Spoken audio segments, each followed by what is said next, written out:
Hello, welcome back to the starting 11, everybody. Week 11, the English Premier League now finished. And boy, what a week where nothing controversial happened at all. And to join me in talking about a very slow and not very interesting week at all in the Premier League, unfortunately, is not Adelia, who's out on assignment here for the channel. But you know what? We got the next best thing. Joining us from parts unknown, USA, the one, the only, is Fares. That's right. Fares, how are you? Not doing good, Rob. Oh my God. Not doing good. What? I'm a little mad that it takes about 30 minutes to 45 minutes to thaw an Uncrustable, so I can't have it yet. I honestly don't know what that is. You don't know what an Uncrustable is? No. Is it like a frozen pizza? Oh my It's gosh. a peanut butter and jelly sandwich. Wait a minute. You're okay. Okay. This opens up way too many questions. You are waiting for a peanut butter and jam sandwich to thaw. Yeah. It's the most simple sandwich. No, 5-year-old Rob. make See, this sandwich. Rob, it's already prepackaged, and I got to keep them frozen. So then I got to take them out the box. You can't heat them up. You can't.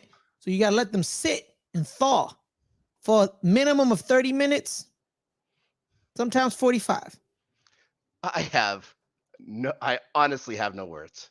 I honestly don't. This is the craziest thing I've ever. Crazier than this past weekend in the Premier League. Bananas. Collusion. Well, well. Uh, It's Well, still what's up? dragging out because now the team, this right here, uh-huh. they're actually bringing evidence saying like, see, you've done this, this, and this these past 2-3 years. That's why we don't like you. And some of the so let's just say, I'm okay. I know I'm wearing the shirt. We're gonna get to it. Yeah, we'll get to it. Yeah, we're gonna get to it. Don't worry. But overall, Mhm. it was my birthday last week, Yes. so I came home and I took a nap. Happy 50th birthday. Thank you, Rob. You're welcome, buddy. I'm Uh, halfway there to you, on man. behalf of the show, how dare you? How dare you, sir? Actually, that's almost about true. All right, let's start. Let's start the week off where it begins. I can't begin to know it. It was Fulham. Just not just couldn't quite get it done against United, and maybe it should have been United all the way because 7 minutes in, that Garnacho when Garnacho scores, I have no idea how he was offside, and it turns out he wasn't. Somehow they ruled Harry Maguire was offside, and this is going to come up again later because Harry Maguire actually didn't touch the ball. It didn't Mhm. look like it came anywhere near him, and that actually happens in the Monday game as well. But at least with Maguire, he was within 10 feet of goal, not like the one on Mhm. Monday. But anyways, uh, Fulham only looked good for 5 minutes. That's it. Like they really had nothing. Like these guys were playing for a point for the entire game. At least United had some threat to their game, and This how you know Fulham's defense has improved over the past couple weeks because everyone knows they're playing defense. They're parking the bus. So you need good defenders to fully execute this plan. So which is really good for me because one half of their back line are Americans, yep. and you just see you see the evolution of Jedi Robinson, Mhm. tremendous fullback. And Sure. then, but then Tim Ream's like 100. So Yeah. I'm just waiting for the day he falls off, which is possibly any day now. So yeah, but man, like this game, United does it again. They They do it did well. again. They No, do it again, but you can honestly thank João Palhinha for No, that's what this. I'm saying, Rob. Like Awful you remember, I think it was Brentford 2 weeks ago, play. Hmm. where Brentford is winning the game. Game is good, and Hmm. they bring in Scott McTominay, and he scores 2 goals by himself in 7 minutes of stoppage time. That's nonsense. Yeah. That's nonsense. Yep. I would agree if it was like a tied game and he scores a game-winning goal in stoppage time. Cool, but the man came in like at the 88th minute and scored 2 goals. People talk about there's two mindsets of football teams. Mm-hmm. Some teams want to go for the goal. Some Mm-hmm. teams that just will refuse to park a bus. Usually, it's the top flight teams that will refuse. Mm-hmm. Your Spurs, Arsenal doesn't like to do it. Uh, United to a point, City definitely, Chelsea definitely. If you want to say they're top flight now, Yeah, a man, little and also debatable, of Spurs. course, yeah. Mhm, Well, we're gonna talk about that. But yeah, mhm, there's teams like Fulham that are very happy just waiting for something to break down and then attacking. And for some reason, even mhm, as poor as United's midfield is, and it's as poor as you can imagine, they weren't able to break it down at all on Saturday. So, mhm, and then it's a mistake. You guys are struggling. They're struggling to clear the ball. Heavy pressure from United for a couple of minutes. mhm. Just put the ball out. Take Just it put the away. ball out. Yeah, just put Take the it ball out. away. Either use a corner where they've done nothing, or Mhm, try and get it to the side for a throw. Doesn't matter. Get it out. You do not put that ball up the middle. Anything could happen, and it does. It goes off his foot wrong. It goes to Bruno Fernandez. A couple bounces around. Back to Bruno Fernandez. Polina actually takes out his own guy. He takes out what's that? Sasa mhm. Lukic on the play, giving Fernandez more space, and he just finds the bottom corner. Um, yeah, it's not. Yeah, no, it's a hell of a way to lose in the 91st minute or something like that. Yeah. But really, Fulham was playing for a point the entire game, like Yeah, they 20 wanted to at draw. best. They wanted to draw. 1 point is good for them. I They think they they want to. They don't care about Europe. They want 10th. They they want yeah, 10th.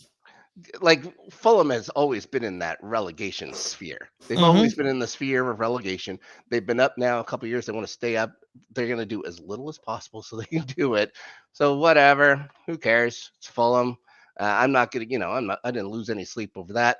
I thought the next game we're going to talk about is a little more heartbreaking, I guess. But Craven's Cottage. it, Sorry, sorry. I had to throw it one in. had to be done. I had to be Okay, done. before we go on with the Saturday matches, let's just hear from our good friend in Alabama, Justin, talking about our Patreon. Hey guys, it's Justin, aka Hambone, just here to let you know a couple of things that we have going on with the channel. One, we have a Patreon. If you can and want to support us, you can do that. As little as $1. You can join the Discord. We also have a merch store where you can get some cool shirts, mugs, and stuff with all of our different shows and labels on there.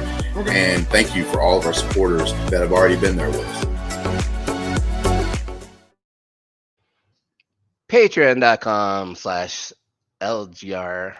Patreon.com/LGR_network. That's how you can find us. Depending on tiers, you can even join us on this show. You can join us on a show we've just started called Rewatchers Council. I'm just going to mention that because I'm pretty excited for that. Plenty Hey of man, shows.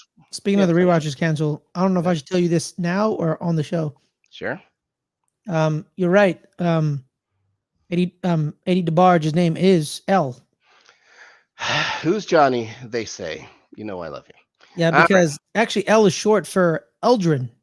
Well, there you go. Yeah, El DeBarge. Shout out to Uh, L DeBarge. yeah, two great songs. Like DeBarge had two great songs.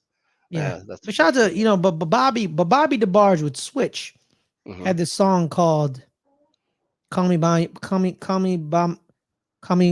Call Me by Your Name" or Ooh, I don't know. so. Yeah, it's oh well, Rob, you gotta listen to it, man. It may be a song that I know to hear it, but I Oh, wouldn't Rob, be you able got. to remember the name. Hey, man, I'll play for you later. Yeah, I would appreciate that. I'm All always right. up for that stuff. Okay, let's move on.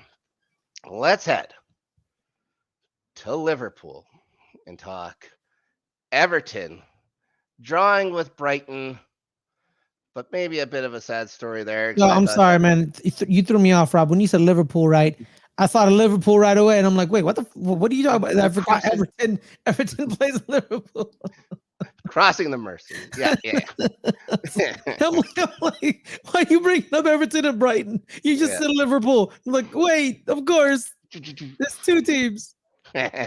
So, Everton, lots of early pressure and get rewarded through Vitaly Mikolenko. Ball that goes off Lewis Duncan in. I believe it's still credited to Mikolenko. I guess it was on its way in. Mhm. Another ball that goes off Lewis Duncan in. He seems to take a lot of deflections. Anyways, Yeah, then he it needs looks to like position his body better. yeah, a little bit. But I think he's used more, at least maybe more up front than he is in the back anyway, just because of his size. But looks like he scores, looks like he gets it back, but he was offside. And when I say he was offside, it was pretty offside. Now, I'm gonna say this. I watched the match, and I'm gonna say that the second half decisions especially heavily weighted in Brighton's favor. I was a little unimpressed with it. It seemed like any 50-50 call, Brighton's ball. An Everton guy would jump up for the ball. He'd be grabbed by the shoulders, brought down. There'd be no call for that. They weren't getting any free kicks. It was getting to be a little bit much. They did have a couple of good chances, but Why were they wearing those jerseys? Those jerseys are ugly. I can't remember which ones were they wearing. No, there it was the green and black. They look like Oh yeah, yeah. Sassuolo. They literally look like Sassuolo, which was the team Roberto De Zerbi coached it in Italy. Yeah. That's why that's throwing me off right now. Yeah, there might be a little bit of a hand in that, sure. It's like when Wrexham got taken over by the guy who really likes Philadelphia Eagles, and you saw their third kid. But yeah, Is it green? yeah, it's the Eagles' color. It's So disgusting. yeah, it's not great. Oh, I thought you were a huge fan of the Philadelphia Eagles, seeing how you're No. also a New York Giants fan. Anyways, Sacrilegious. yes, we're talking about another deflected goal this time. Unfortunately for Everton, Matoma's shot goes off Ashley Young. I think it goes off his thigh or his hip, Mhm. and just it creates a weird angle. And Pickford, who I thought had a pretty good game until then, just Rob, couldn't are you catch up. impressed by Brighton? I'm not impressed by them. I am not impressed, but I'm- they lost a lot of players. They lost a lot of players. Mhm. Like I think I think like every time I come on this show and every time we bring them up, I think I tell you and do their business model cannot survive the Premier League. No, You need to keep some of your like if this was the era DWeezy, yeah, it would work because that's what Ajax is. That's literally what they are. And for years, it did. But guess what? Guess what happened to Ajax this year? yep. It does not have too. It keeps losing players. The Poppers come back. The Poppers come back.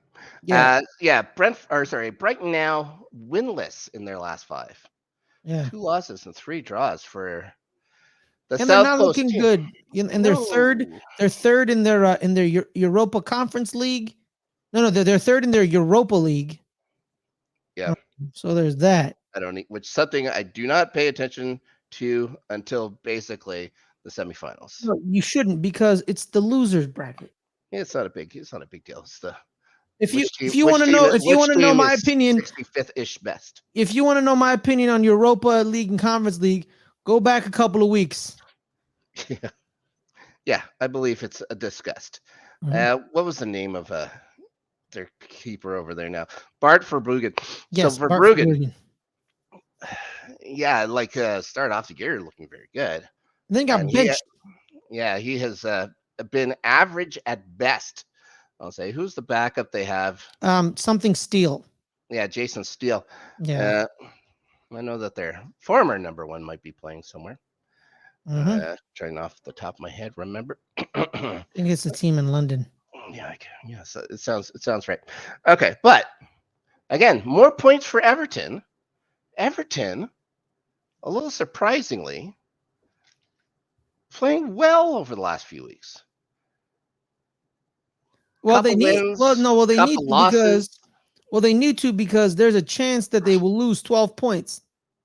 they have a very real chance of losing 12 points. which Uh, which is funny because there's another team in Manchester which has about 175 charges, and they mhm. still haven't decided if they're going to go to court or not. Yeah. Well, isn't that strange? Hmm. Isn't that funny? And Looks I'm like not Chelsea. talking United. Looks like Chelsea might lose some points over something that happened a few years ago too. Not too many, but any points hurt, especially Yes. this year. We'll see.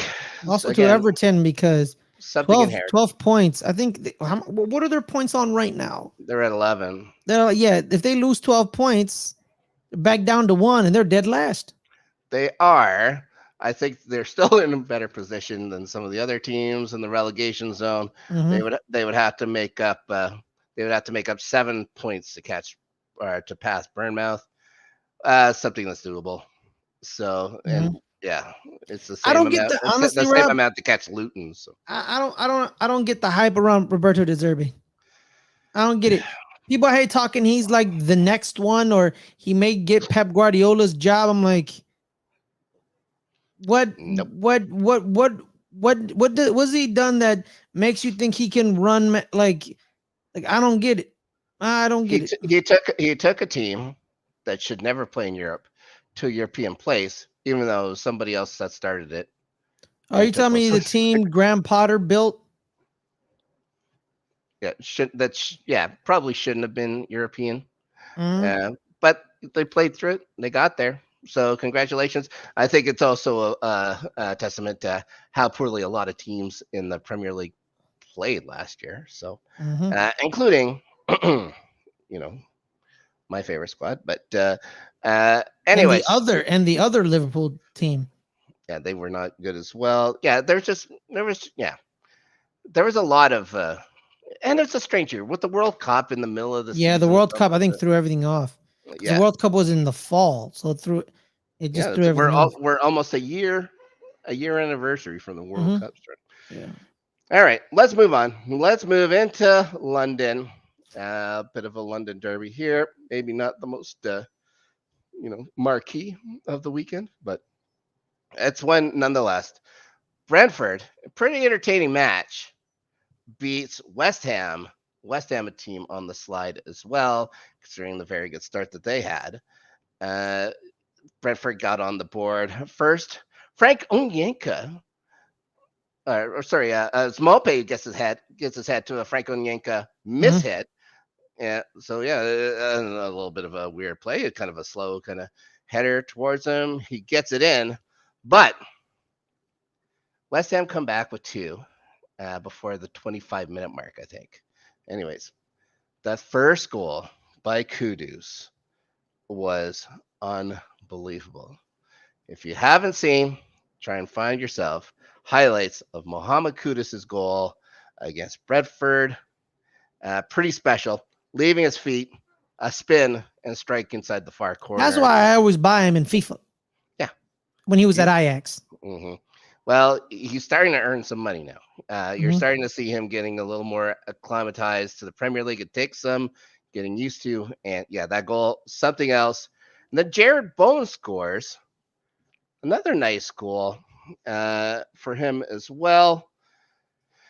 With Bowen, that's his sixth away goal in 6 matches. He scored in every away match they've had this year, setting a new record, which is a record that everybody dreams to break when they're growing up. They're like, ooh, I hope I get to score in 6 straight away games. Hmm. The two people he broke that were tied, one Mo Salah, the other some Frenchman that played for Arsenal. I don't want to say his name, Thierry Henry. But TT.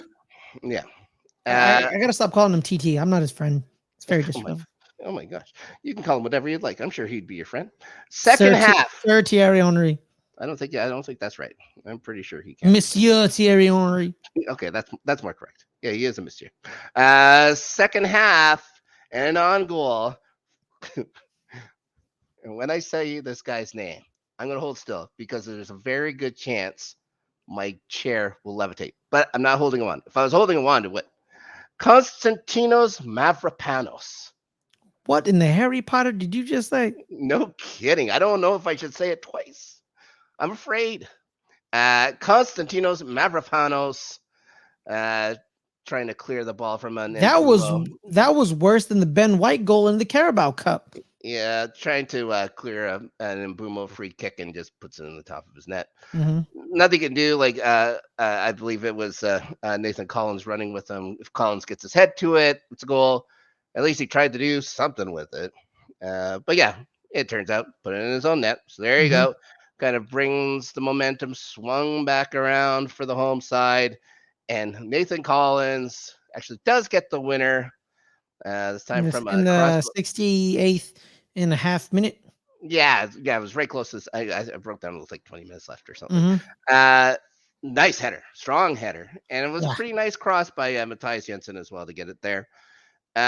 Big win for the bees, and yeah, trouble in West Ham. Well, not really trouble. It's just you're now back down to earth. Yep, they have now, I believe, lost their last three in a row. Yeah, down towards 12th and Where was sinking. James Ward Prowse? Was he not on? I've been saying, I said this last week Is too. he injured? Nope. So they're just not playing him? No, I think he's been playing. Like, I'm going to take a quick look. Uh, if I apologize here real A quick. Southampton shooter. Yeah, James Ward Prowse wore the captain's armband. Unbelievable. He played the whole game. He never got subbed out. Okay. Unbelievable. And his name just wasn't called. Remember what was set plays, like his free kicks. Mm-hmm. We're saying last year they were Beckham-esque. Yeah. I don't know. But and a very good start to the year. And then I think this year just the two goals. Just nothing. Yeah, just Yep. 2 goals early on, and then poof, gone diddly. Poof, gone, not much. Okay. Let's go to the turf more, where Burnley actually plays pretty good, but doesn't matter because they can't score. Absolutely not. Their attack is just absolutely just non-existent, and it's really sad to see because one of their attackers is Luca Koliosho. Koliosho, yeah. Koliosho, and I'm as a U.S. international fan, I have my eyes on him, and it's just there's no energy in the front third, and it's just I was happy with him, especially that first half. I thought he actually played pretty well. Like I'm saying, this guy in a different shirt. And then I was thinking of places that, like, I think would he play well for Fulham? I think he would look good there. still also a very young team because like Luca's 18, James Trafford, their goalies like 20 or 21. They're they're pretty young. But then you're going like Crystal Palace is a good squad. They're not the thing with Crystal Palace is they're hit or miss. Yeah, they're hit or miss, but like you have to beat them. They don't beat themselves that much. Okay, like you have to beat them. Like they may not score a goal, they may not, freak you out on the attack, but they won't make the catastrophic mistake to cost them the game. Like like some of these bad teams do. Where Arsenal. Yeah, you won't see him getting pumped for 4 or 5 goals. Yeah. Like I go to the Arsenal game and I'm like, Arsenal rolled up to Bournemouth, dropped 4 on them like it was nothing. But then they go to Crystal Palace and it's a struggle to get 1 goal. We finally get the goal with Eddie Nketiah drawing the penalty. Good set piece decision, by the way, back a couple weeks ago.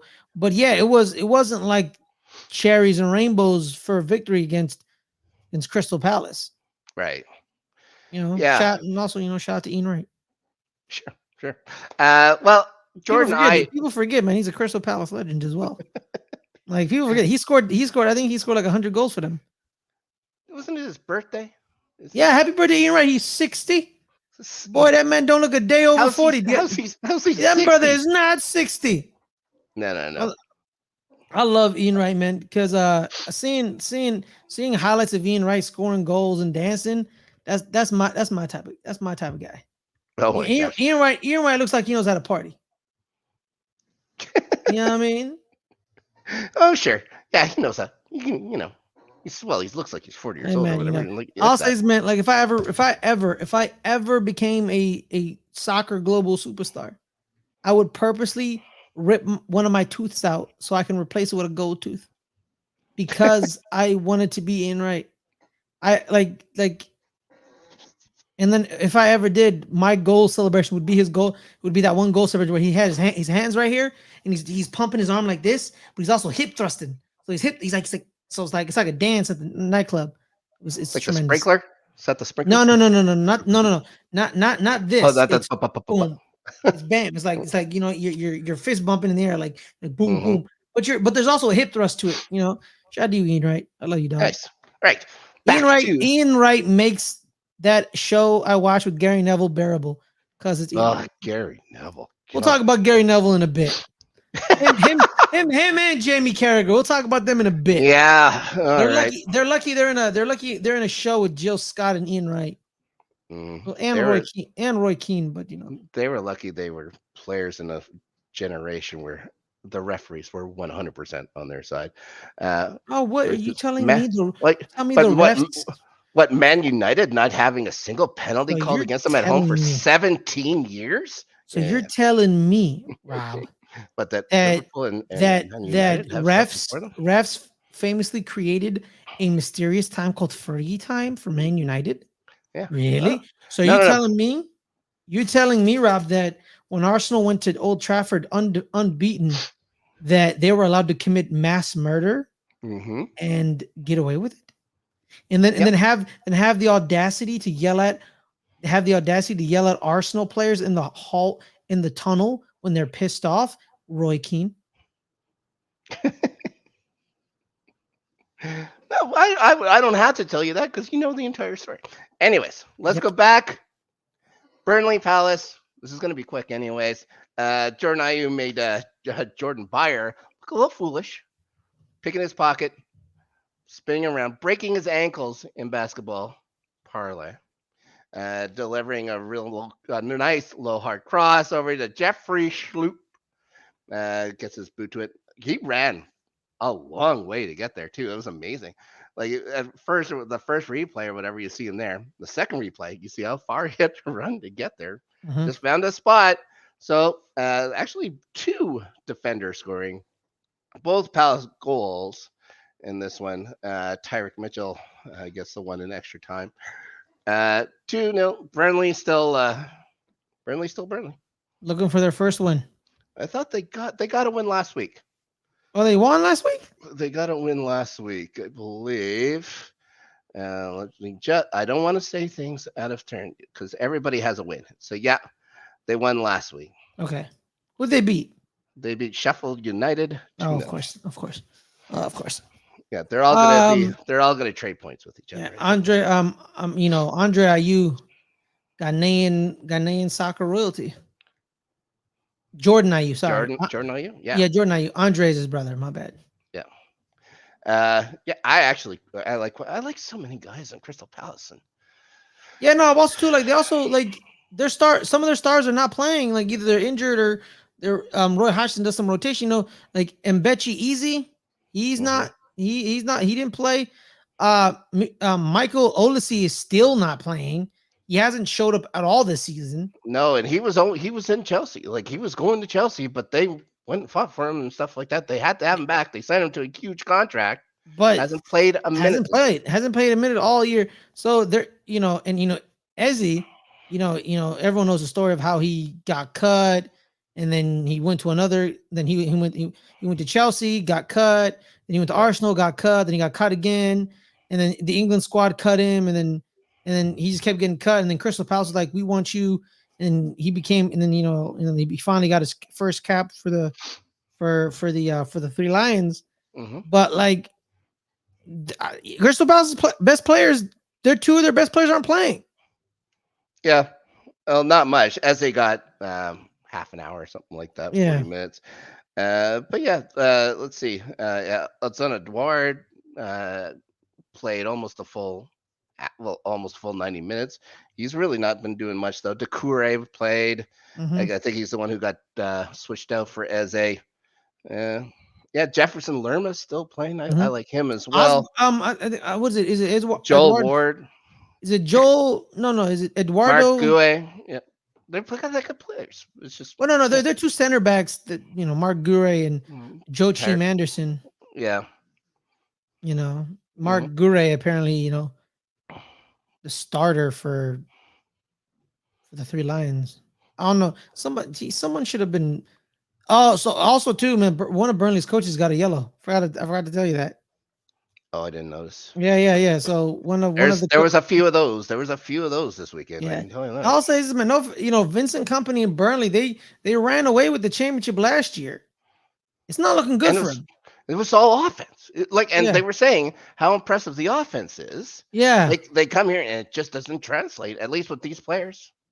exactly, because they did a lot of buying and selling, Yeah. and they like these. I think that the question was like the attacking third. None of them were with them during the championship. Right. Like none of them were. Which Right. I'm like, if you want, I'm taking a look here. It's like they have work to do. Like yeah, January, I don't think can come fast enough for these guys. They got the money. They got the money. They'll be able to do something. But yeah, because I think they sold a bunch of people. But I think Burnley's not trying to be what Sheffield United and Luton are. They're just happy to be there. They're going to get their 200 million, and they'll keep Burnley. Burnley was the one that people were thinking like they It's might going to go 12, stay. 12 Yeah, they're going to stay. They're like people were saying like Everton, Sheffield United and Luton, they're leaving. Like they're leaving. Yep. And then Burnley's going to take over out but I think the three teams that were promoted are probably going to go back down. Depends. Well, yeah, unless Everton doesn't get punished.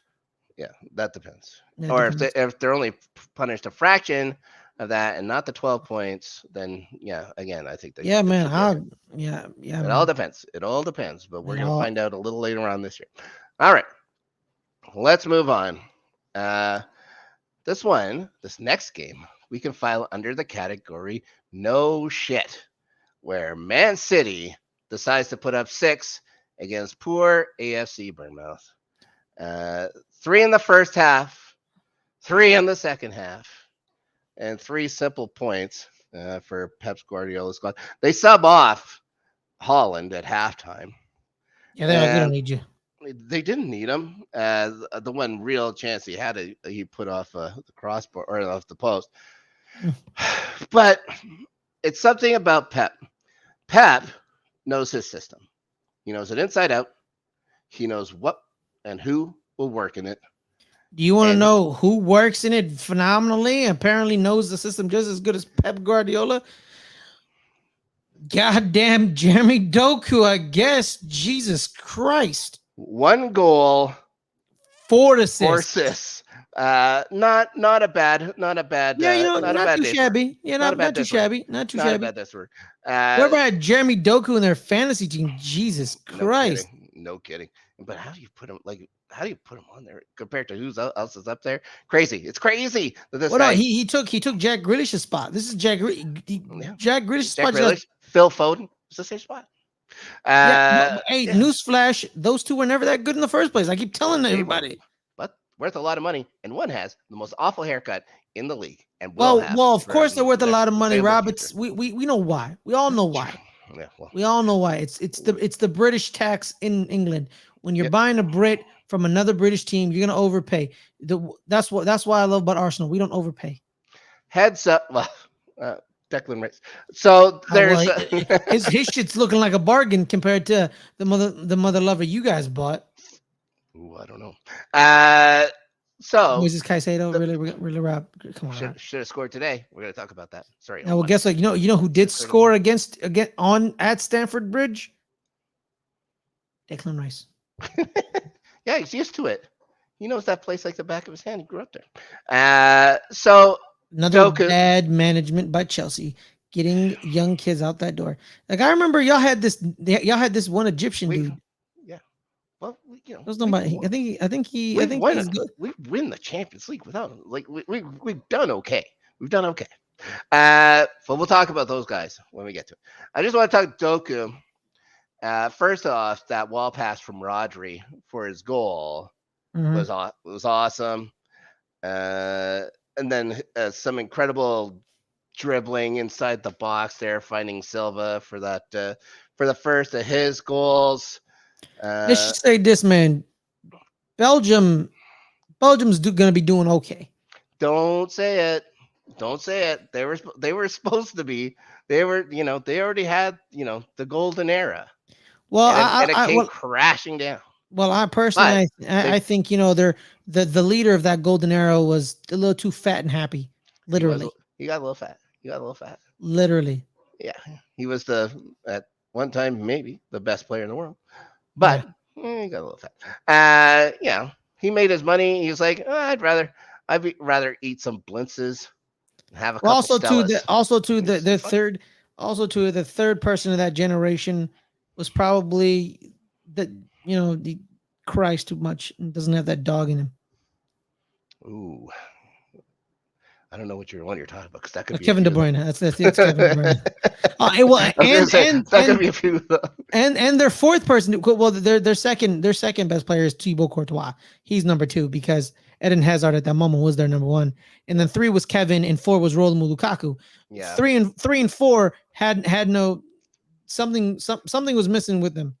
There's a lot of Chelsea ties there. I can say that. Which is funny to me because Kevin De Bruyne, when he puts on a Man City shirt, says I'm the best midfielder in the world, but when he puts on that Belgium shirt, it's like, what's soccer? I don't know what this is.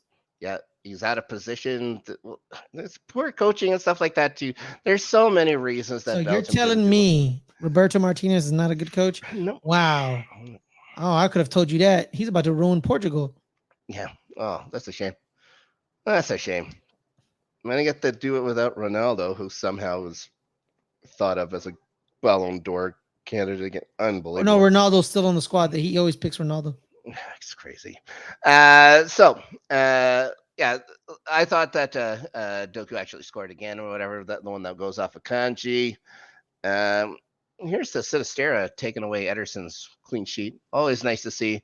A little bit. Something go against City. There should be something go against City. Time out. The ball goes off of Kanji, and he gets the goal. Yeah. That's Kanji got it. So no, that's nonsense. Yeah, what are you gonna do? So they gave Doku the assist, and they gave Kanji the goal. Oh my god! Yeah. If I was Jeremy Doku, that would piss me off. Yeah, well, I would have been like, why couldn't you be more neutral, Kanji? I think he gets paid either way.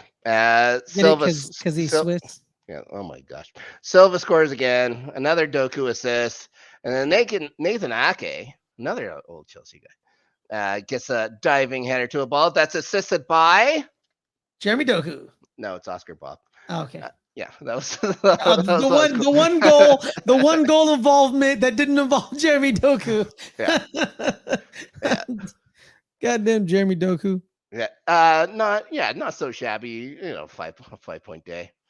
Well, what are you gonna do? Yeah, but Erling Haaland did not look good. He looked he looked fine. No, I don't think so, Rob. He did not look good. He looked fine. And honestly, in some of the service he was getting was like, eh. Yeah, if they don't want him, I know a team will take him, no problem.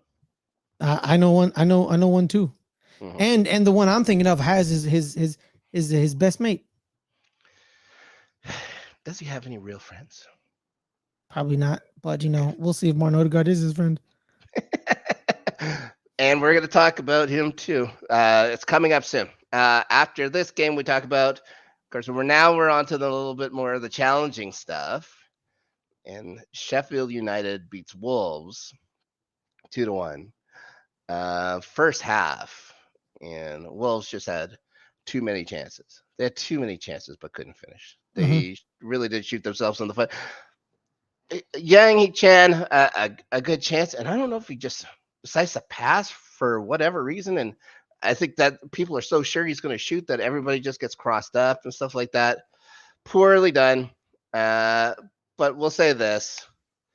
That goal by Sheffield United, Cameron Archer, once again, as if this guy isn't going to have a Selly built in with the name. It's so fantastic. But a little bit of weird football, bouncing off of shins and stuff like that, falls to him in space, and I have no idea why Wolves' line was so high, but everybody was forward. He has some room, and just as it looks like he's gonna get caught, finally, he unleashes a missile to the top corner. Jose Sa gets his fingers to it maybe a bit, but there's no way he was stopping that. It's too powerful a strike. Bar down, bounces almost right back up into the top of that. That's how hard it hits. A fantastic shot. I would say, like, for me, it was the goal of the week. It's going to be up there in the goal of the year category for me. I really did enjoy. I just love goals like that. But Wolves find their way back in it, which is how, Wolves always find a way to get back into things. I mean, tremendous throw-in by Austin Trusty. Oh, on the Cameron Archer? Yeah. Super. Like that play honestly did come out of nothing. It came out of nothing. That throw came in from so deep, and just a ball goes off a couple of shins, and then it falls to the one dude. And then it bounces around, gets to Cameron Archer, and Austin Trusty playing the center back in a 3-man back line. That center defensive back is very important because your friends got the edges, you got the entire middle of the field, and good luck for you, brother. He's fast, but he was half step, maybe a little too slow getting back there and stuff like that. But he shouldn't have been playing that far forward. Anyways, it falls the tying goal to Jean-Ren Bellegarde. I was trying to make that sound less Quebec French than I did. I guess it sounded a little more. So Quebec Frenchy of you, dog. It was a little Quebecois. It was really a good goal of his own there, twisting around at the top of the box, finding the top corner. But I guess it went off of George Baldock or something like that. Now the controversy, and it involves George Baldock. So it's a penalty, right? The penalty at the stoppage time? With the penalty, that wasn't a penalty. I'm sorry. It wasn't a penalty. Baldock already falling. His calf may have grazed Vieira's shin pad, maybe as he was already falling. The ref, goddamn, why can't I think of his name? Oh, it drives me nuts. Robert Jones. Robert Jones was the referee for this one. Instead of especially at that time, in extra time, like this is mere seconds before the whistle's going to go. We are already a minute past what extra time had been allotted for, right? I think it was like 6 minutes, and we were at the 7th minute. Without hesitation, pointing to the spot. As soon as that happens, VR has to find clear and obvious error. And they just haven't been doing that this year. They haven't tried to do that this year. But in any spot, why not give yourself a second to think about it and then assess? Rob, that Baldock was already up. He didn't think it was a penalty. Baldock was already up. You know how a lot of people just right there. He went down and he went back up. Because he was going down. He wasn't tripped. He wasn't touched. He was touched when he was falling down. You see his knees bend. His knees are bent. He's going to ground. Yeah, it's a poor call, and it's against Wolves. How can this keep happening to Wolves? You know why? Because no one cares about Wolverhampton. Nobody, dog. Like you can commit highway homicide on a set play, and then you can. Yeah, like he's already going down. His knees are bent and he's already going down. Like his knee, he's not trying to stay standing up. He's bent his initial foot, and then his back foot's already bent. So that's not a trying to get the ball position. You're bending your knees to fall. Yeah. It's not a penalty. It's not a penalty. It wasn't a penalty, but goddamn, like he sure wanted it to go there, and I don't know if it's because where it was that they were playing in at Sheffield United, and so I don't know, but so fast. It's and VAR is gutless. They're gutless cowards, and didn't say, "Look at this." Like honestly, look at this. And then he'd have to call it off in front of the however many 15,000 fans or whatever they get there. I don't know. See, here's Anyways. the thing, man. His thing, refs should not be scared of the crowd. If you're a ref and you're scared of It's the going to come crowd, to a point where it's going to be back to them again because they're going to go to automatic offsides like they do in the Champions League, and they're going to get rid of VAR because this isn't working. Everybody, there's just too much screwing around. We're going to talk about your match in 1 second. We're going to talk about your match in 1 second. It's too much money on the line, man. It's too much. If you want to have gambling things on your billboards everywhere, although you want to, ban people for months and months and months for gambling. And then punish them. Right. But if you want to associate yourself with gambling, the commercials, all gambling. On the pitches, all gambling. You got to get shit done right. Yeah, you got to do it right, man. You can't look like you're colluding. You can't look anything. It's not good. It's not Not good. So anyways, Ollie Norwood, and to say this isn't on Sheffield United. Like, I don't feel, I don't feel like they were gifted anything. I just think this is a poor refereeing decision and a poor job by VAR. And good for Sheffield United. Ollie Norwood goes up, gets the kick. They win the game. They probably shouldn't have, but they get 3 points instead of 1. Good news for them. They're going to need it because that's their first win of the year. What's crazy, Rob, what's crazy is the Wolverhampton player, he steps on Chris Archer's foot in the box. Yeah. You could have called that. That was probably a foul. Yep, it is a foul. Yeah, but you didn't call that one. You called the other one. Yeah. Well, VAR could have called it. Well, I guess you would have to decide how hard he did it or whatever. VAR would have to decide it was a red card offense, and I don't know if it was.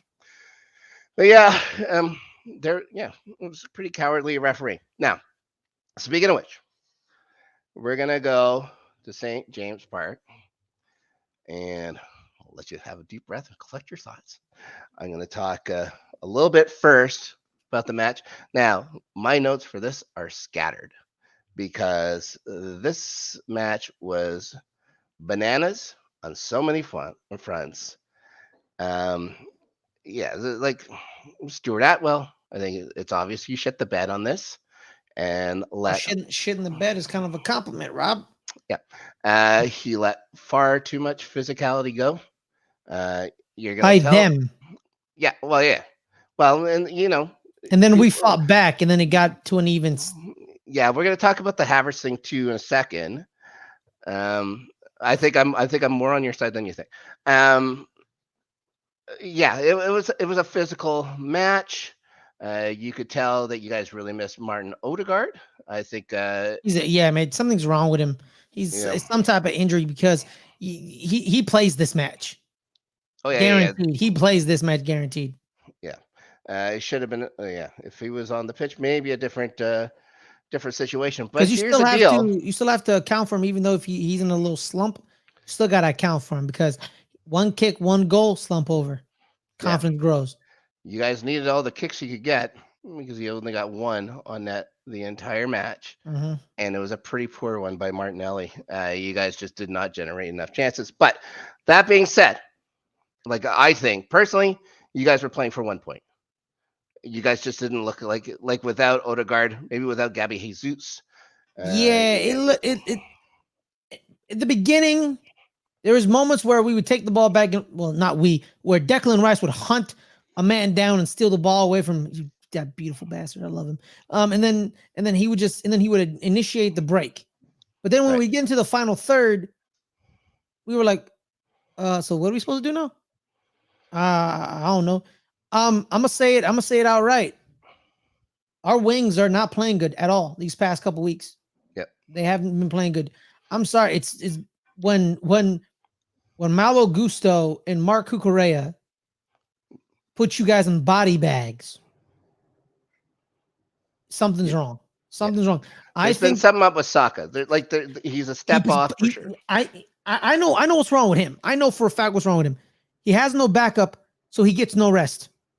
And he had the record of playing in 88 straight Premier League matches for Arsenal. It's a club record. That's not good. Soccer. It's a lot of running, a lot of physicality on the run. You're being hit on the run. He has no backup. He has played he's only like 22, but the man feels like he's played for 25 years because he plays every single match. When he was young, he played Premier League matches and Carabao Cup matches and FA Cup matches because he was 17, 18 playing left back. And then we moved him up. We kept moving him up further up the field, and now he plays right wing. And he needs a break. He needs recovery. We need to buy a wing in January. My apologies for him. He can't play every week. That's his problem. He's sorry. He's losing juice. Yeah. He's losing juice. That's his problem. Gabriel Martinelli is. You guys need to play against a promoted team here soon. You guys need to find him 90 minutes to sit out. Yeah. Well, he didn't play against Man City. Yeah. He didn't play against Man City, but he was injured. Yeah. It wasn't a rest day. It was an injury day. It's different. Yeah, it's different. Gabriel Martinelli, he got injured. He's playing back into form. That's why he's off a step. He needs to play in the form. And don't even get me started on the 9.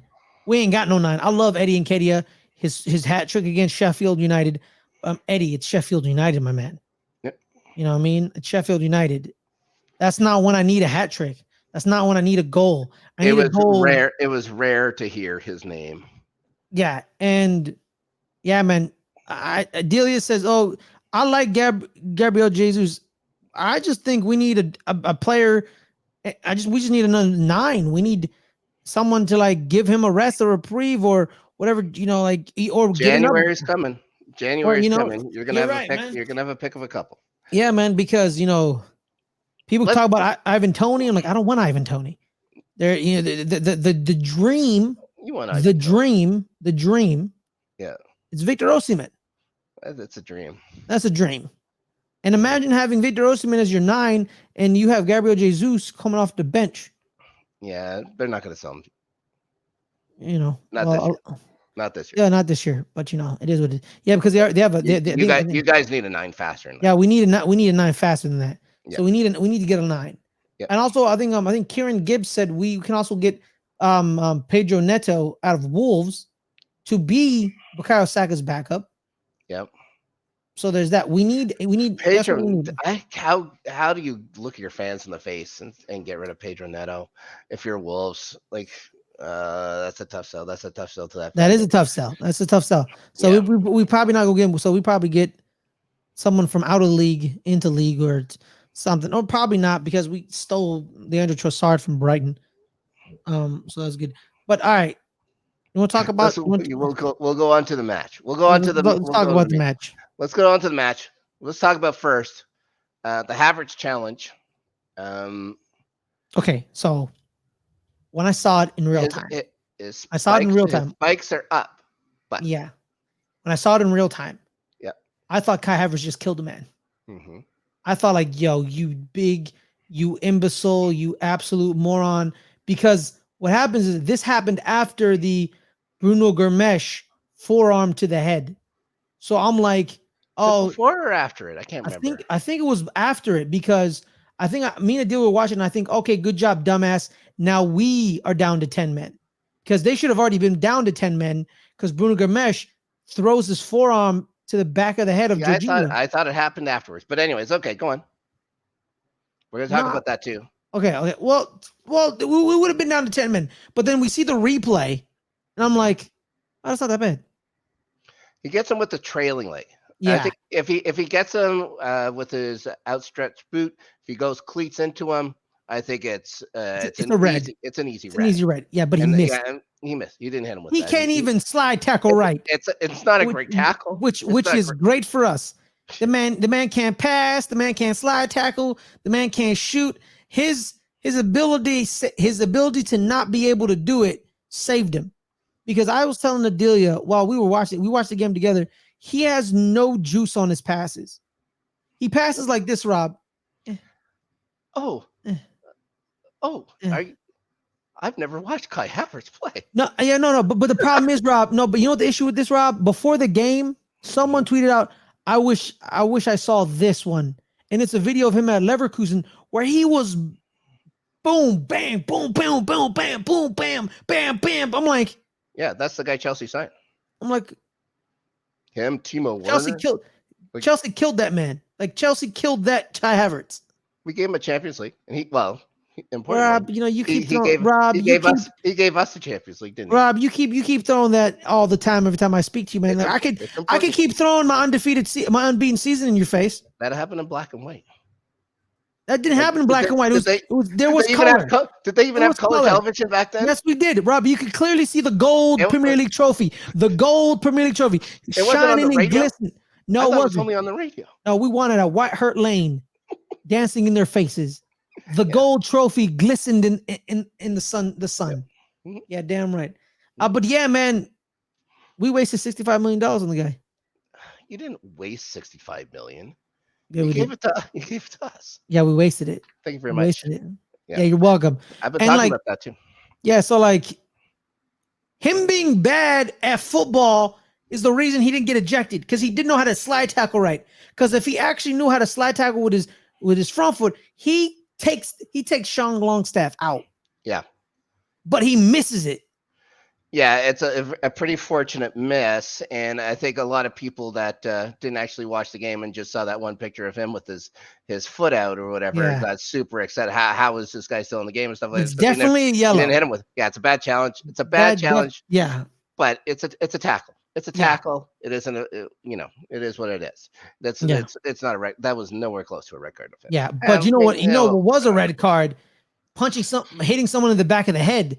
That's a red card. I said it a little more well, and let's also talk this. So Havertz gets the one yellow card, but there's three Newcastle guys getting yellows for dissent. So yeah, they just can't get over it. So yeah, Havertz gets the yellow, which is the correct response, and like 3 of the Newcastle guys lose their shit. Yeah, and say, "What the hell is that?" And that play yielded 4 yellow cards, 3 on Newcastle, 1 on Arsenal. Yeah, and it was just chaos, man. Yeah, I think it was Anthony Gordon, Sean Longstaff himself. Yeah, and Fabian Schär. Yeah, Fabian Schär. Dan Burn played the entire last 15 minutes of the first half with a bad, like a broken back, because he was like this. He was out for a long time, hardly moving. Yeah, I saw that. Yeah, he was because Rob, he was running like this. Yeah, like he was running like he goes running up. like me. Yeah, and then I knew this game was gonna be extremely physical. Rob, is when I think it was Joelinton and William Saliba go up for a challenge. Well, this is and it's like 2 Mack trucks hitting each other in the air, and Joelinton smacks the ground, and so does William Saliba. But this is how you know William Saliba is made of granite.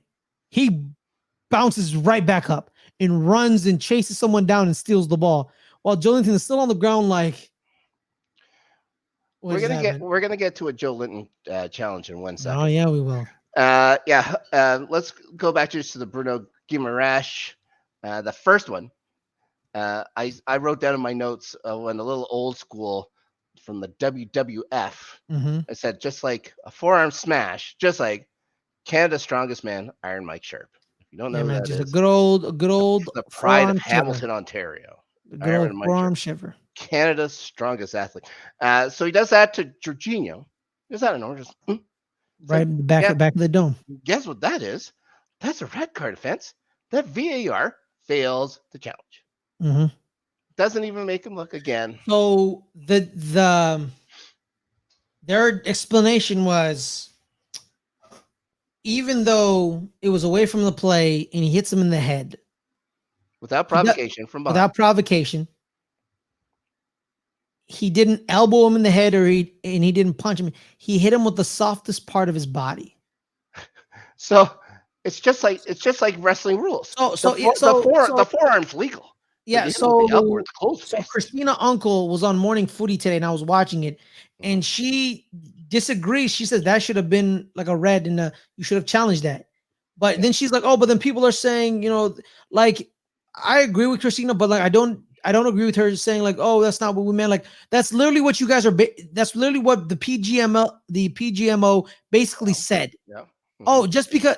Oh, the reason it wasn't a red card is that he didn't elbow him in the head. He didn't punch him in the head. He just threw his forearm to his head. That's okay. So I'm like, and then she's like, oh, Christina Uncle's like, oh, now people think you can just go around hitting each other with their forearms. Well, guess what, Christina? That's what happened. And that's what the PGMLO basically said is okay. So I'm gonna be real with you. Next week, if someone throws a forearm to someone's head and they get a red card, they have a gripe onto why you gave me a red card. Because all they have to say is this: Bruno Gomes got away with it last week. Yep. Why am I not getting away with it? Literally, the PGMO basically said if I don't elbow them or punch them in the head, if I use my forearm, I am okay. That's what they said. Don't get mad at me. Yeah, don't get mad at me for interpreting what you said, because that's literally what you just said. I'm not interpreting your words. I'm not putting words in your mouth. You said that. The reason it wasn't checked, it wasn't given a red, is that it wasn't violent enough. It wasn't an elbow. It wasn't a fist. It was a forearm. That's still violent. The ball is over there. The ball is over there. Yeah, it was nowhere near the play. That's a red card. And also, too, he also like slaps Fabio Vieira in the face and like hits his neck. Like he like tries to choke Fabio Vieira. Wasn't that your buddy Declan Rice? No, he also hits Declan Rice too. Yep. So he also hits Declan Rice and finally gets a yellow card for dissent. And apparently, Rob, he puts his hands on Atwell, and he still just gets cards with dissent. Apparently, Rob, you can just touch the ref whenever you want. Yeah. So him and Declan Rice, he shoves Declan Rice, and then Declan Rice shoves him back like, "Hey man, you're being screw Bruno Gomes, screw him." Yeah, Guimaraes is terrible. You know what? No, straight up, like, you know what? Fuck him. All right. Yeah, fuck Bruno Gomes. All my homies hate Bruno Gomes. Fuck him. He like literally, man, and then Arsenal loses their shit. And I'm like, yeah, lose your shit justifiably. And yo, man, they're still battling it out. We're gonna talk about that in a second. You know what? Let's talk about it right now. Let's talk about it, because I just wanted to go through the goal. I just wanted to go through the goal first. Okay. 3 checks. All right. Three different things. Yeah, 3 different things. The same goal. First, ball being out. They are going to hang this forever. They should just make it where if you don't see the ball touching the line, who cares about the curvature of the ball? If you don't see the ball touching the line, it has to be out.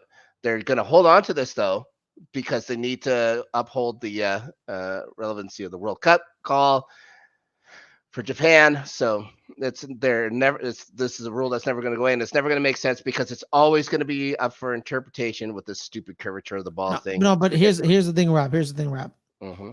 This is apparently the best league in the world, right? Y'all keep telling me this is the best league in the.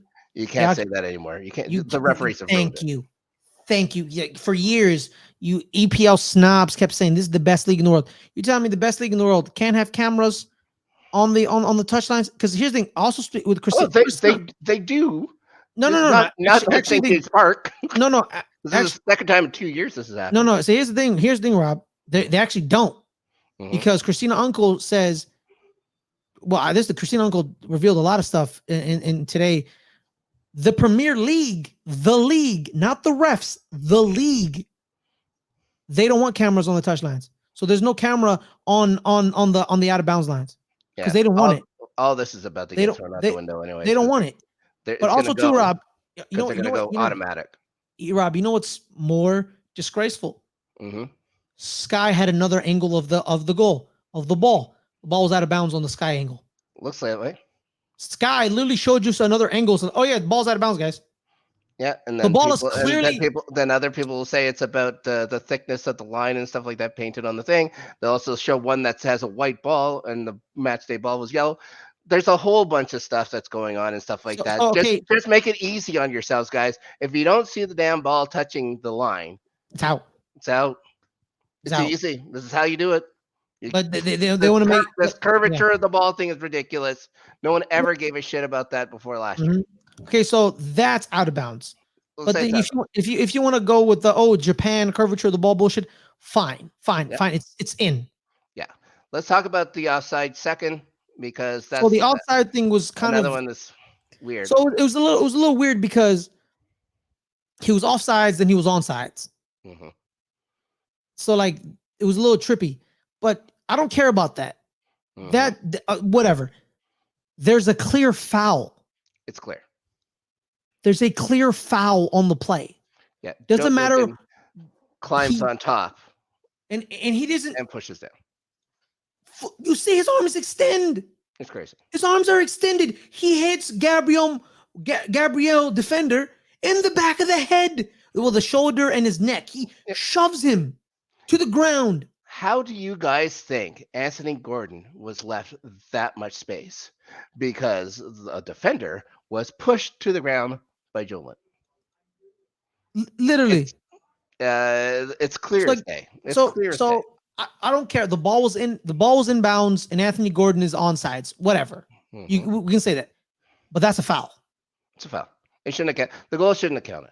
Goal shouldn't have counted. Yeah. And this is coming from a Chelsea fan. Yeah, and then a lot of conspiracy theories are coming out about how the PGMO ref Saudi Arabian games, and guess who owns Newcastle? It's a lot, but I don't believe in that nonsense. That's just nonsense. Mhm. I just think it's just incompetence. Yeah. And Arsenal, Mikel Arteta, I know he's fiery. He gets angry because I watched All or Nothing when we were bad, and you would put a camera in the locker room. I personally think he forgot that there were cameras in the locker room where he just completely cussed out the entire team. Sure. And because he so like when he was in that press conference, he was talking about like, this is a disgrace. I'm ashamed. I've been in this country for 20 years. Y'all should be. It was strong. I forget how many times he said the word embarrassed and disgrace, but I think it was around 6 times each. Yeah, and he's livid because, and then here's the thing too, man. Arsenal backed him with their statement, and now apparently the ref association didn't like that. But what's funny is we didn't hear this when Liverpool literally demanded a replay. Yeah. Also, though, when that call went against him, Arteta was very much about the referees have a very difficult job, and you have to take what their decisions are in stride. He said that the day after. Yeah, but then he also said, until all this stuff is like until it happens to you, until it happens, and people start to get it. No, but Rob, you're missing the fact that he then said, I do support Jurgen Klopp in his gripe as well. Sure. He did. He's quoted, and there is a report where he says, I'm with Jurgen as well. Yeah. I understand what the refs are doing. Yeah, whatever. But I'm with Jurgen. He says that. So this like, but where was Arteta when this happened to Liverpool? He supported Jurgen. He was there. He was with Jurgen because it was with Jurgen. It was blatant. It was blatant. They missed protocol. But this wasn't like this one was. They saw the foul, and they did the protocol correctly. They checked all three of them. Protocol was followed. The problem is they got it wrong. Mm-hmm. With Liverpool, protocol wasn't followed. That was the biggest problem. So the refs are angry with Arsenal saying you're telling us we're bad at your job, but we follow protocol. Fuck your protocol. You can follow protocol to the fucking letter. You still got the fucking call wrong. And Arsenal has gotten to the point where they're locking horns, them and the refs association. Where now Arsenal, the report is coming out saying Arsenal is bringing in pieces of evidence to prove that over the past 3 years this keeps happening to us, and this is bullshit. And because someone, I don't know, every team can do it. I know every team can do that, but you know what? One team has to do it. And you know what? Arsenal will do it. We'll carry the torch. But also, too, someone brings up the famous where Son gets hit like against us a couple years ago, where he gets hit, he gets nicked, and but they call a penalty. Mm-hmm. And he like flails around and he falls to the ground like someone shot him. Yeah, he gets a little love tap. Sure. And they called the penalty. But this one where you see a man literally get shoved to the ground and you be like, nah, not a foul. Like, Rob, I have a lazy eye. I can't see good out of my left eye. Mm-hmm. That was a foul. I saw a foul. It's a foul. It's a foul. I'm not a fan of Arsenal. Yeah, that was a foul. Uh, but okay, so the goal stands. Uh, Arsenal cannot muster up anything else, Nah. and Newcastle really didn't do anything either. After the goal goes in, This game was again, a draw. the only yeah, that This was it. game was a draw. This both No, teams. both teams played to tie. Yeah, Only one team gets 3 points out of it. exactly. Yeah, Like and then I afterwards the Declan Rice one or whatever, and finally the yellow one, Guimaraes Rash when it doesn't yeah, matter. I clearly think that Arsenal came to St. James's Park like they did last year and just went for a draw because they're because I think St. James's Park now has become like you want to draw because of the atmosphere and nonsense and Is it that great? Is it that great of an atmosphere? No, it's not. It's just they destroyed PSG and now they're but then the people but then like what's funny is They got 52,000, so they get as much as the bridge. yeah, but also well they're trying to big them up because they haven't been relevant in what 20 years. Have they ever been relevant? No, they've never been relevant ever. But I'm trying to be nice. And what's funny is that like people they're talking about their atmosphere and how great they were on a European night, and how they destroyed PSG. All right. And then but then the funny thing is, Rob, Borussia Dortmund walks into St. James's Park and beats them 1-0. Mm-hmm. Because and they have not played well either. Yeah, and Borussia Dortmund has not been played well. But also too about Borussia Dortmund is like, oh, this is what you call an atmosphere? Really? This is what you call an atmosphere? Come to the yellow wall. Ugh. Come to the yellow wall. You'll see an atmosphere. Jeez. You'll see. Like basically called St. James's Park. Oh, this is cute. Oh, the bird's nest, maybe. Yeah, this is cute. This is little. I like this little cute thing you have going on. This little, You're supposed to say, "You boys are adorable." Yeah. Basically, you boys are adorable. Come to Borussia Dortmund. You'll see an atmosphere. Let's move on. Shout out to the yellow wall, man. I want to go to a Borussia Dortmund match so bad. Oh my god. I want to go to a Der Klassiker. Let's go on. They lost 4-0 to Bayern Munich, by the way. Yeah, well, Bayern Munich didn't have a great weekend either. Yeah, it's true. They got kicked out of the polka. Forest beats Villa. Now, this one's surprising. That's surprising. That's surprising. Even though it's at home, that's where Forest wins. It's Olayana getting on the end of a Harry Toffolo pass. I don't know what that was. Just a weird ball put into space, but finds the bottom of the net. Nice low shot from outside the box. And again, I want you to hold on to your seat and don't grab a wand or anything like that, because what I'm saying could be dangerous. Now, Matt Turner sat out today, or the game on Sunday. Mm-hmm. In his place, another Greek, Odysseus Vlachodimos. Yeah, did my chair just levitate? What's going on right now? I was hoping my cat didn't turn into a rabbit or something like that, but it looks fine. You have to make a couple of pretty good saves. Villa had the ball 74% of the game. Just couldn't do it. Speaking of Villa, man, why the hell is Nico Zaniolo still playing? I don't know. The man he literally bet on games. Yeah. Two of the three got suspended, but he's still free. Why? Because he's with timeout. Is he the snitch? Could be. Did he snitch them out? There's got to be a reason. Okay, he had to be the one. Let's see if he. I don't know if he got any time. He didn't, Rob. He did. He got 45 minutes. Yeah, he played the first half. Yeah. So I'm saying, like, why is he playing at all when Sandro Tonali and Nico Fagioli got suspended? Also, too, Sandro Tonali, he wasn't in the Newcastle squad, so technically they haven't formally suspended him, but he's getting suspended. That's why Newcastle isn't playing him yet. Mm-hmm. So they're basically starting the suspension because they're like, we're not going to have you anyway, so let's just not play with you. 2 of the 3 Italian kids have been suspended. Have literally, we all know they're like Nico Fagioli is going down for 7 months, and Sandro Tonali is going down for like 10 months. Why is Nicolo Zaniolo? Why is he playing? Why is he playing? It's like Lucas Paquetá. Why is he playing? Lucas Paquetá. I cannot stand that man. Yeah, no idea why. I can't tell you. But y'all suspend Ivan Toney like that. Yep. Justifiably. Well, justifiably. Yeah, I don't know, like Just no. that. Again, that was a long investigation into him as well. A long one, but because he had been doing it.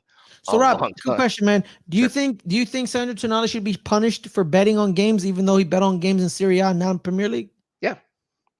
Regardless. Yep. Don't bet on games. Mm-hmm. Okay. Yeah. Also, too, man. You know what? I'm done betting against Nottingham Forest at home. It's hard to do. Yeah, on the road at your will. Nottingham Forest, 1993 Champions League champions, or 94, 5. I don't know. When was it? I think. Well, I think it was a European Cup. Yeah, I don't know. Yeah, I don't think it was. It was the Champions League's predecessor before they rebranded it the Champions League. Yeah, I forget. It was the European Challenger Cup or whatever the heck. No, it was called the European Cup. The European Challengers Cup was basically Europa League, which kind of bullshit. Sure. But all right, another goal in that game, and both goals coming like right at the beginning of the half. Villa just didn't start the game like either half very well at all, and it put them in a bad spot. Oral Mangala scores that one nearly the same spot as Ina's goal. This one goes off of the fingers of the best goalkeeper in the world, Fares, going off the fingers of Emiliano Martinez, and in the net. Not a great game for Martinez, considering he just came back from lifting a personal. All I'll say is this, man. Mm-hmm. If Rando Kolomwani scores that goal, this never happens. Yeah. He's not a good goalie. He's not okay. He's not bad, but he's not the best goalie in the world. The Yenishin trophy. Like because with goalies, it's kind of a people talk like, oh, but Messi won the Ballon d'Or because he had like it was a 7-game tournament. It was like, oh, but it's the World Cup. With goalies, sometimes they do nothing in a game. Sometimes they just Yeah. Sometimes they just stand there and do nothing. Messi had to do stuff during the World Cup. Emi Martinez sometimes just like sat there.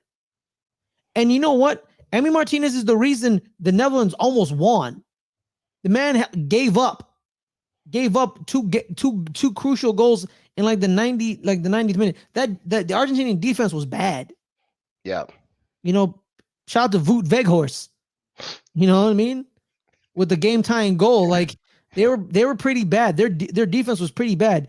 I'm sorry, but like you scored 2 goals in the first 45 minutes against France, and Kylian Mbappe scored a hat trick by himself against your defense. I know it's Kylian Mbappe, but he's okay. He's okay, but it's still, it's the Argentinian best of the best in the world. You giving up hat tricks. Why do you think the men's World Cup goal scoring record is only 15? Because you don't score that much at a World Cup because it's the best of the best. Mm-hmm. It's 15. It's Miroslav Klose's 15. People are like, oh, it's 15. That's nothing. Men's World Cup, overall World Cup, it's 18 with Marta. She scored 18 overall. But like, yeah, with the male World Cup, it's 15. You don't score goals. But Mbappe was like, your defense is Swiss cheese. Hat trick. Boom. He's not the shout out to Nottingham Forest, 1978 European Cup champions. Sure. Also a team adept at parking the bus. And, yes. And that's exactly what they did. So they are. They won in 78 and 79. Yeah. And same thing. This is the exact same team that beating 1981's European Cup champion Aston Villa.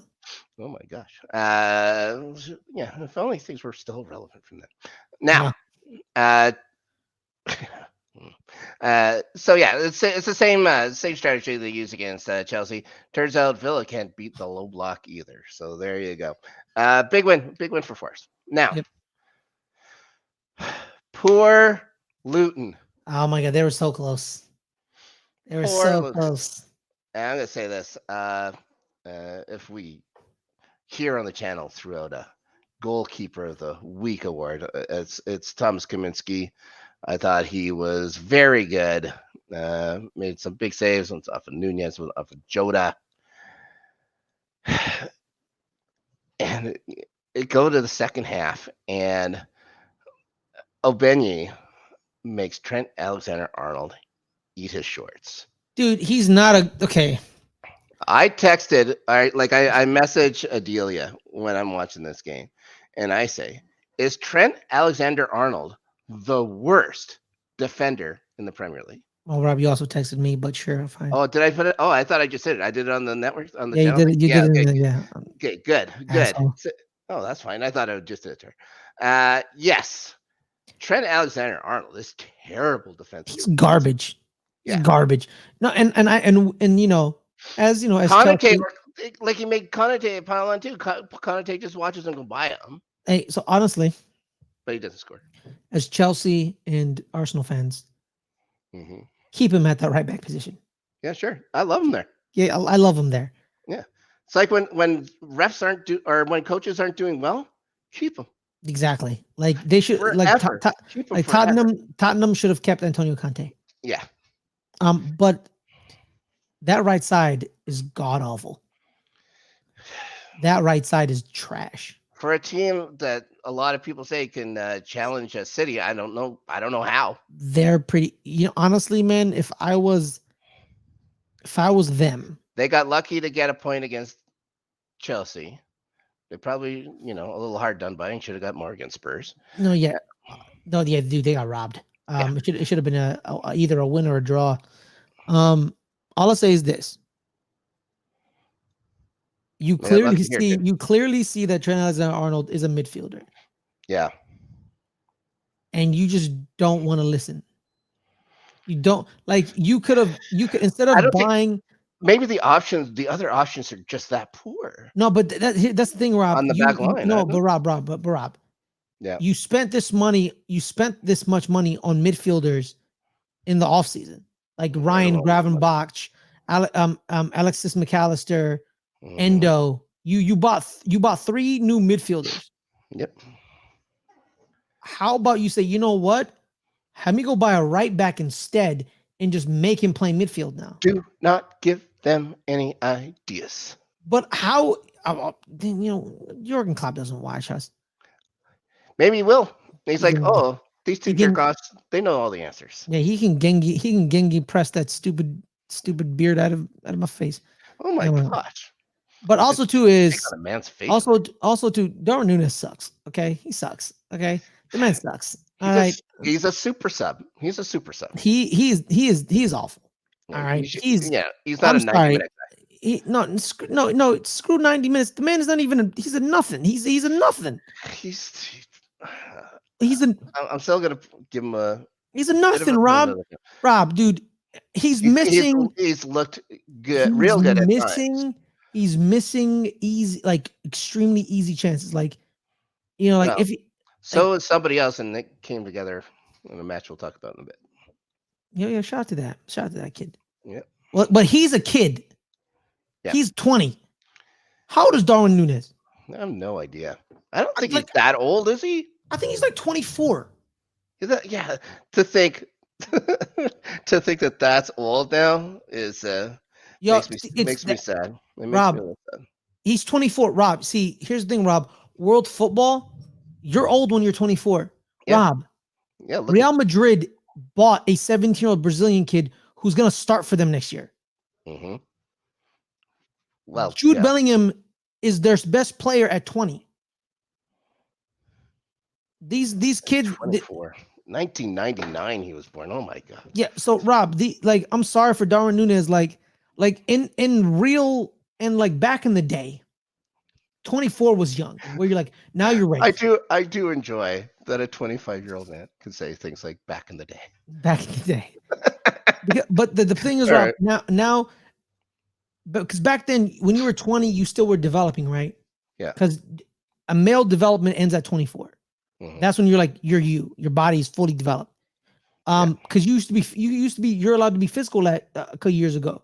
Well, like, the 30-year-old the center back, all he had to do was like kick that 20-year-old right wing running down the line right in the shin, and you're good, and you'll get away with it.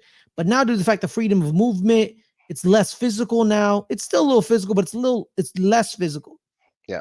The 20-year-old It's couldn't. not like it was. It's not like the No. 70s or anything like that. It's not even the 90s. It's basically a bar fight with a ball in the middle of the Yeah. But like literally, like the Italians called soccer calcio, which was basically kick, because they would assault you. They would just assault each other. You know what I mean? Like they would just assault each other. And the 20-year-old couldn't deal with that. So he had to wait to get his fully developed. Now you can't do that. So the 20-year-old can walk into Real Madrid at 20 years old, take over the midfield, and is their best player. Mhm. But I guarantee you, if this was Real Madrid in 1995, Jude Bellingham would not be doing this. No. He wouldn't be doing this. No. And with Darwin Nunez, I'm sorry, bro. I know you're 24 in real life is young. Real life, like me and you. But in world football, which is not real life, 24 is too old. And you need to stop. You need to score a goddamn goal. And you're missing open goals. By the way, speaking of Liverpool, we didn't talk about how Jamie Carragher's an idiot. we're just barely touched on the Liverpool. We haven't even gotten to the goals yet. Yeah. Yeah. Maybe we'll talk to the goals first. To Chong, I think it's pronounced Tahith.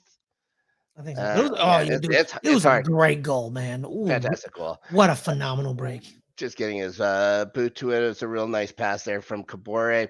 Allison, just under Allison. Allison's a great goalie.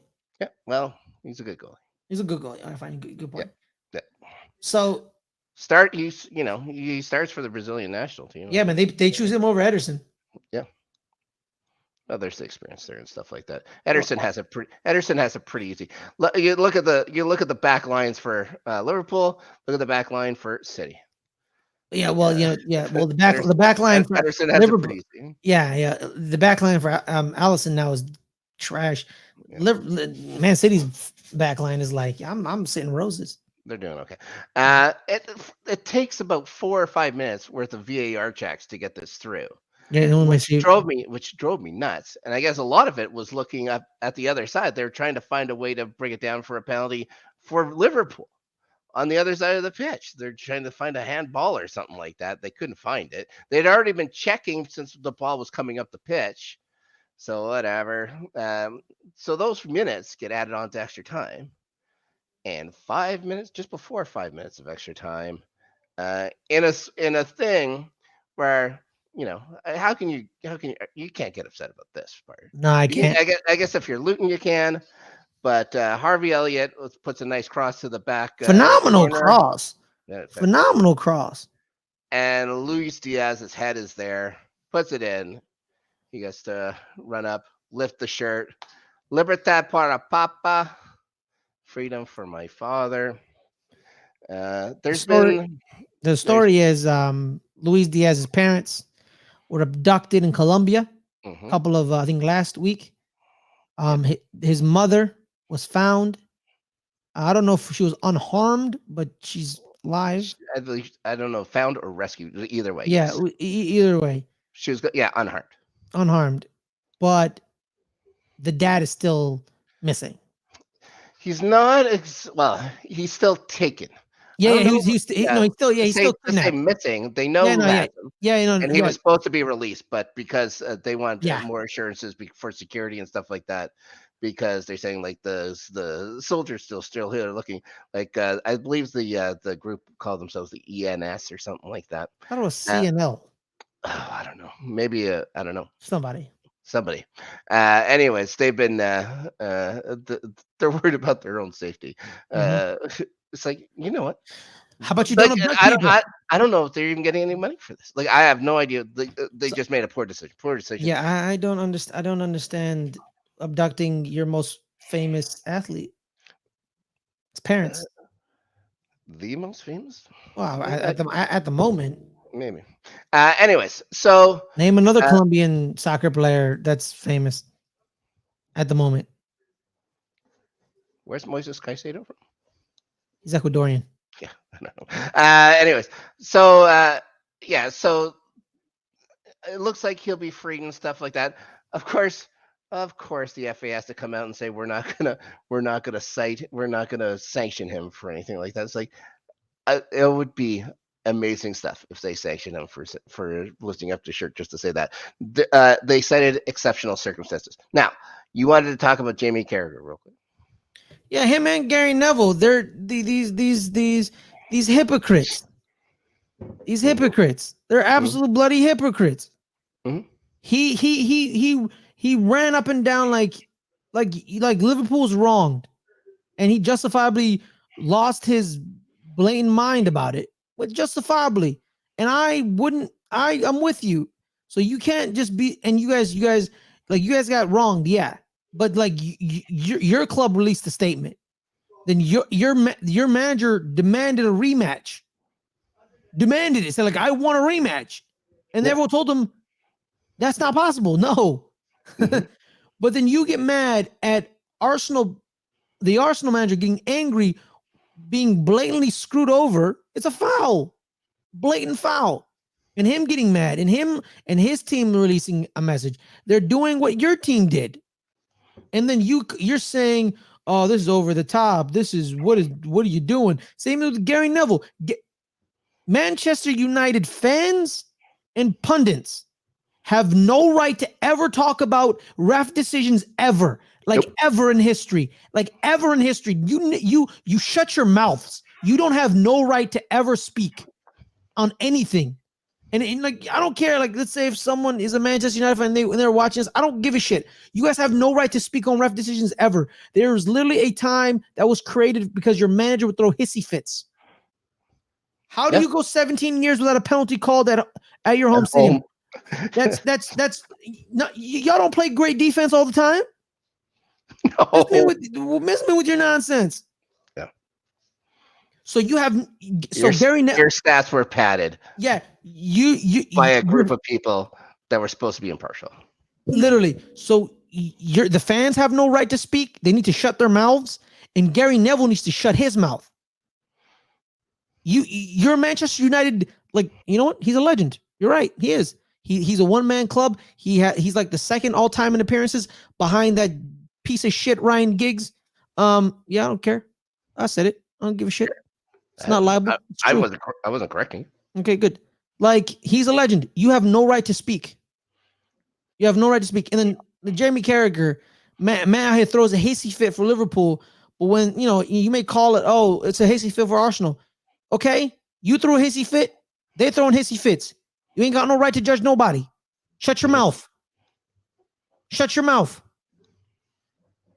Make sure CBS re-signs you.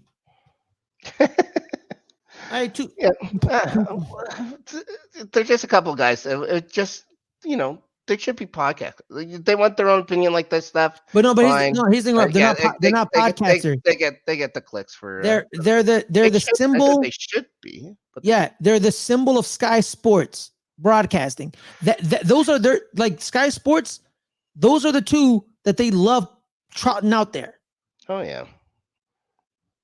It's so just like ESPN and all their stuff that you use your critical analysis.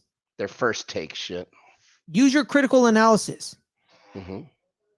They're not using their brain. They're not being impartial. Like, that's the one thing people don't like about Thierry Henry when he would talk about Arsenal, right? He would say, this team sucks. This team is not good. These players are not Arsenal players. I don't know what the hell happened. And people got mad at Thierry Henry for calling a spade a spade. They love Ian Wright because Ian Wright just loves the club.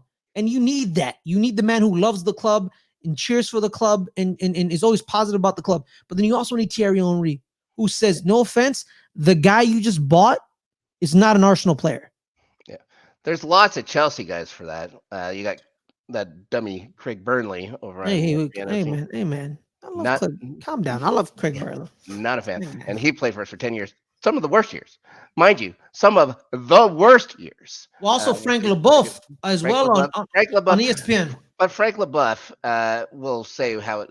Yeah, he will praise Chelsea, but he'll also give them shit. No, yeah, Frank LeBeuf is like I Thierry Henry. Like I remember once Frank LeBeuf came on and they asked him about Chelsea. He's like, I don't know what this team is. These aren't Chelsea players. Yep. We have a standard. Mhm. Frank LeBeuf said we have a standard. This is what Frank was saying. We have a standard, but this isn't. Of course, the players. the standard with him, it was a little different. They won FA Cups and stuff like that, which is fine. You had great players. Like we had great teams. We just weren't winning. Like not winning any of the big stuff. We were never getting close to the. Well, we get a little bit close to the Premiership and stuff like that. We never won it with them. FA Cups. What are you gonna do? But let's move on. Let's move on because we had one game left to cover. Yes, we do. What a game! The lights over London blue once again. Guys, it's like the multiverse saga is restored. There's one true timeline now. It's been set right. Chelsea, once again, are the owners and proprietors of Tottenham Hotspur Stadium. We've taken back our property. We've beaten Tottenham at home the way it should be, the way it should always be. And we've shown to the world what Spurs are. They're an okay club. They're an okay club. Extremely out of control. They were bananas today. I don't understand the physicality from them at all when they didn't need it, especially in that first 10 minutes where they looked good. Rob, here are the stats, Rob. Yeah. 9 offsides. Yeah. 5 disallowed goals. Yep. 5 goals scored. 2 red cards, a penalty, and a hat trick. Yep. Let's go. Now let me tell you let me show you the series of events that would happen. Okay, sure. Let's hear. Kulusevski scores one. Yeah, that one that goes off Ian Matson. Yes. This is the first half, Rob. This is the first half. I think this is the first 5 or 6 minutes. This Probably. is very fast into it. Probably. Yeah. VAR calls off Son's goal. He's offside, but again, this is the thing where you look at two sides of the pitch. From the one side, it looks very close. The second side, from the opposite end of the pitch, it's not even close at all. He was offside. He was offside. It's fine. And I'm going to get to the next one. VAR calls off Sterling's goal due to handball. 100%. I had zero problems with that. I was amazed that it wasn't just called there on the pitch. His hand was out. It was an unnatural position. I can't be praising it and denying it at one time. It's going to be always fair. His arm was out. It goes off his arm and down. And then, no goal. Fine. VAR calls off Caicedo's goal. That was bullshit, but I have a theory on this. And they call it off because of where Nico Jackson is. Nico Jackson not having a great first half. I was lamenting the fact that he was around for quite some time. Just to put this in perspective. Now, he was near the top of the box. He was that far away from goal. And somehow, and Caicedo gets the ball in just outside the box, just outside the D, puts a low shot in towards goal and in. Somehow, where Nicholas Jackson wasn't in the way of the keeper at all, of Vicario, he was like Vicario had a clear line of sight, and the fact that if he's offside, he's offside by a belt loop. I have no idea how this ball stood under a VAR check. Except for one. I have one reason. I have no idea how it was called offside in the beginning. Because they saw the penalty. They saw the penalty against Enzo. The one where Christian Romero goes studs into his leg, goes over top of the ball, studs Well, in. thank you, Rob. Romero sees red after VAR check. You get the penalty. Right. So this is all happening on the same play. Mm-hmm. And you could see like in the replays and stuff like that. I thought maybe at first they were trying to call Enzo for being offside for Mm-hmm. rolling around in pain because he just got spikes through his shins. Mm-hmm. So I think So, this Rob, is why they disallowed that goal. So, quick question, Rob. Yeah. Let's say you score a goal Mm-hmm. and they VAR check it and they find a penalty by the. Why don't they keep that goal and then give you a penalty? I think because they didn't, again, with the whole way that their refereeing works and they don't like to show each other up. This one had to be. So I think, and also I think VAR has to do this because this is the only way the red card would be shown is if they bring him in and stuff like that. I think that maybe that's the reason why. I'm not sure, but I'm pretty sure that the only reason they call off Caicedo's goal is because of the red card. The red card challenge or whatever. So Cole Palmer gets to go up and score yet another penalty. Man, fun fact about Cole Palmer. Mm-hmm. He could actually play in CONCACAF if he wants to. Okay, for who? Because Cole Palmer is half St. Kitts and Nevis. The fuck did St. Kitts and Nevis? Yes. If he wants to play in CONCACAF, he could play for St. Kitts and Nevis because his dad. Every English boy's dream. Yes, every English boy's dream is to play for St. Kitts and Nevis. But yeah, then he equalizes from the spot. Then VAR calls off Jackson's goal. Yeah. Now, does he? I can't. Oh yeah. Was he offside on that one? I don't know, Rob. There was so much happening that you ended up getting 12 minutes of stoppage time in the first half. So I don't know what was going on. Yeah, and Van de Ven going down as well. Then more Madison going down. 2 injuries for Spurs. Van de Ven hurt his back, and then Madison non-contact injuries too. Yeah, and Madison gets injured. Yeah. Yeah, Spurs had to play down at least one man for now. They're down to 9. Yeah, they were down to 9 men eventually, but yeah, it started out. But yeah, before Chelsea couldn't figure it out. Yeah, so like so the rest of the first half after Romero's it was 11-10. They were down to 10 men, and then just all hell, and then you get in the second half. There's another look from VAR. Because Reece James, who apparently he slapped somebody in the face and got away with it. No. He jumped up just the way everybody else is jumping up, like the handball thing or whatever. He jumped up to get the ball, and his arm may have brushed against the side of his head, the other guy, like from shoulder to head. It looked like he barely touches him and stuff like that. But VAR had to stop everything. Like the announcers just had enough. It's like they just say that's not a penalty, that's not a foul, that's not. You just see them tired of VAR at this point. They're getting frustrated. Like the announcers were famously not very pro Chelsea. They're like, this isn't a foul. Like, just let's get on with the game. They got tired of like this game had 20 something minutes of extra time between the two halves. So yeah. Also, too, the goal by Tottenham's goal, it was actually a bounce off of Levi Coldwell. Right. Yeah. So, yeah. That's what he said. It went off of Coldwell. Yeah. It's a bit of a fluke. So yeah, and then after that comes just another bad challenge by Basuma. Mm-hmm. Is that? Oh, we're talking about the second red. Second red. Odogi. Yeah. Right? Destiny Odogi. He gets his second yellow. Yeah. Which is it's a bad challenge. It's a bad challenge on Sterling. Sterling. Here's the deal. Raheem Sterling, not a great passer. Really? I didn't notice. Oh my gosh. Well, he ends up getting a couple assists because things got pretty easy later on. But even still, Spurs go down to 9 men now. After like when I say they were playing crazy, I'll take it. But yeah, and the people on TV, I tried to find some pundits talking about it afterwards. It's like the referees weren't wrong. Like they weren't making wrong decisions here. They were just making the right calls. But Spurs were nuts. They were nuts. I have no idea what made them so physical in this game. They didn't need to. Look at Chelsea. We're not a physical club. No. Yeah, it was Yeah, man. So they asked. trying to push something that they just Yeah. couldn't. So they asked Big Ange in the press conference.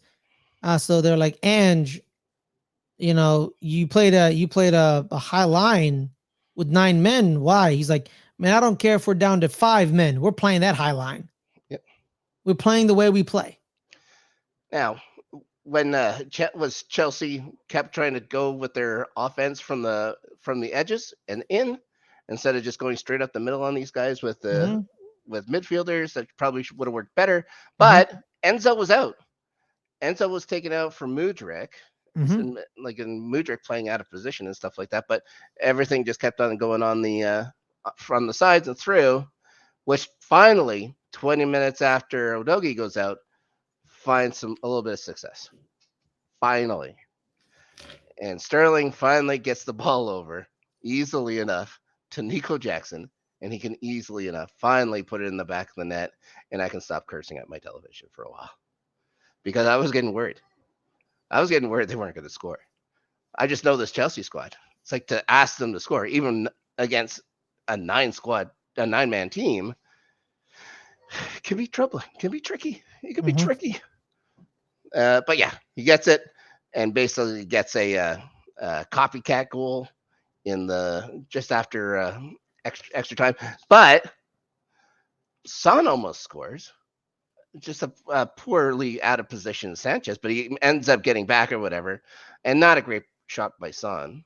And that's when we go up, we score again, and then Jackson ends up getting a hat trick, getting a pass in the last one from Gallagher or whatever.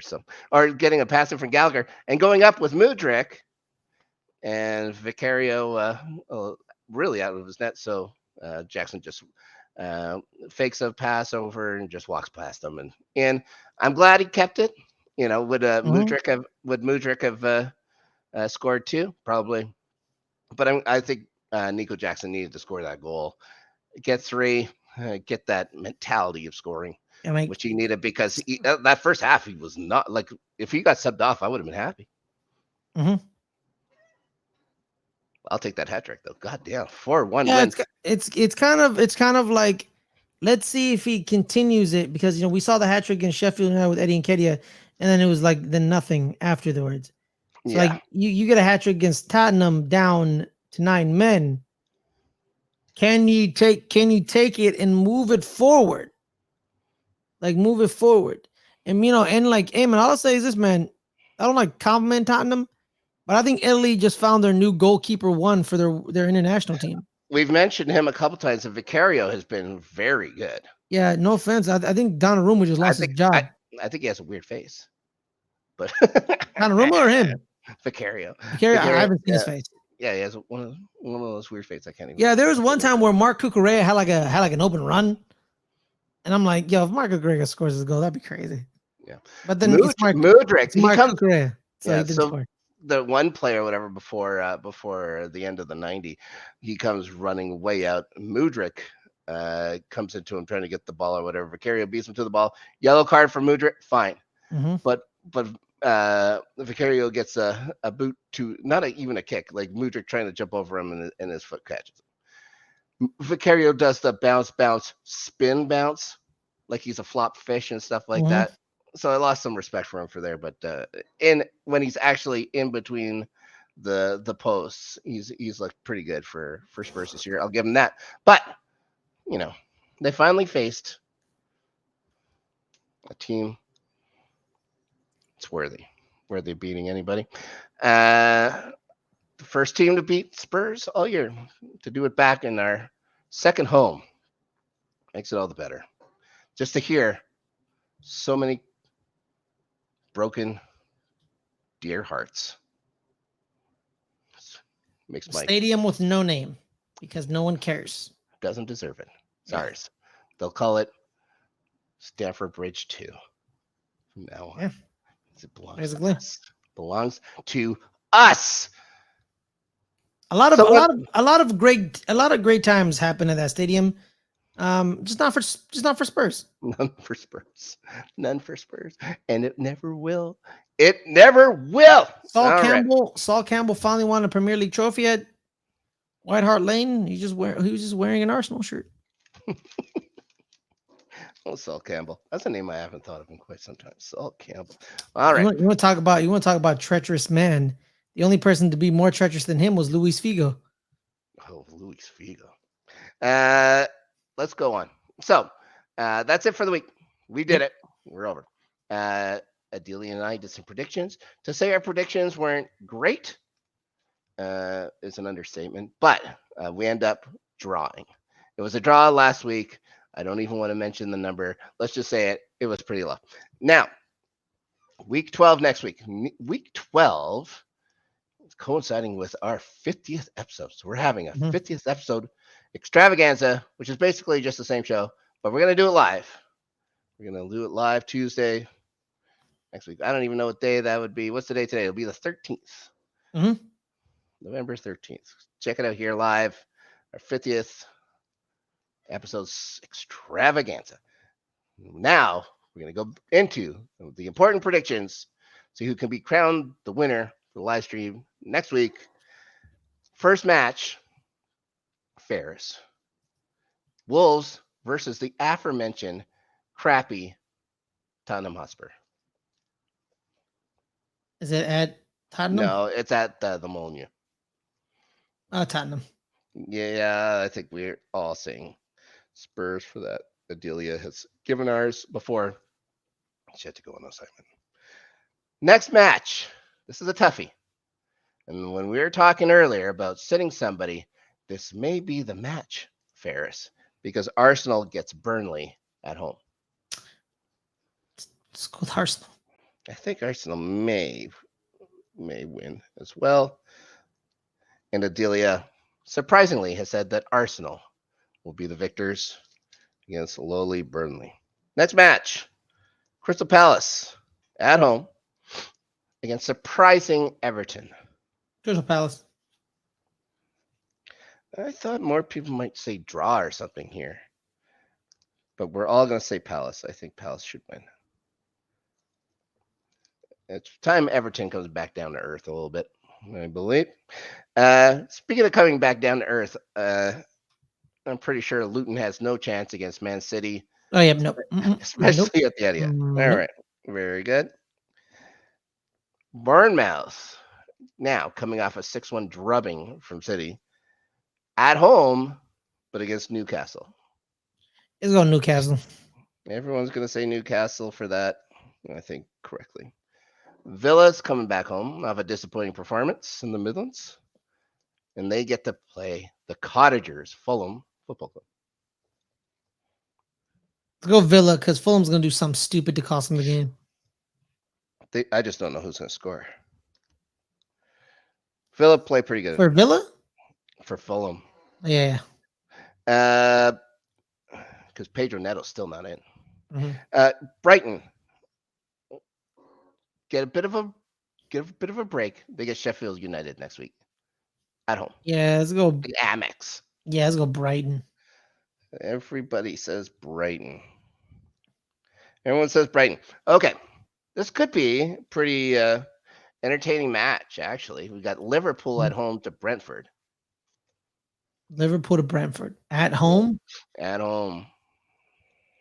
I'm gonna go Brentford. What? Okay, I like it. Weird things happen in Anfield. Ain't that the truth? I'm saying Liverpool, and so is Adelia. West Ham at the London Stadium against the aforementioned team that can win at home but hardly on the road, Nottingham Forest. Let's go West Ham. Adelia's saying West Ham as well.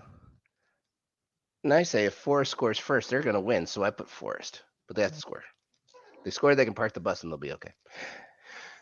And to end the week, just in case, like this is, on paper, people are going to say maybe a mismatch.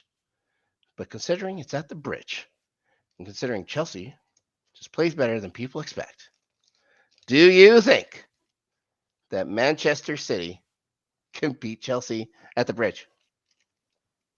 Yeah, we're going City.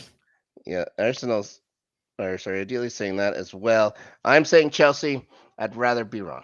I don't want to. I don't want. I don't want to. Say that we're not going to win. I think we can win. You guys are not winning. Will it win? I don't know.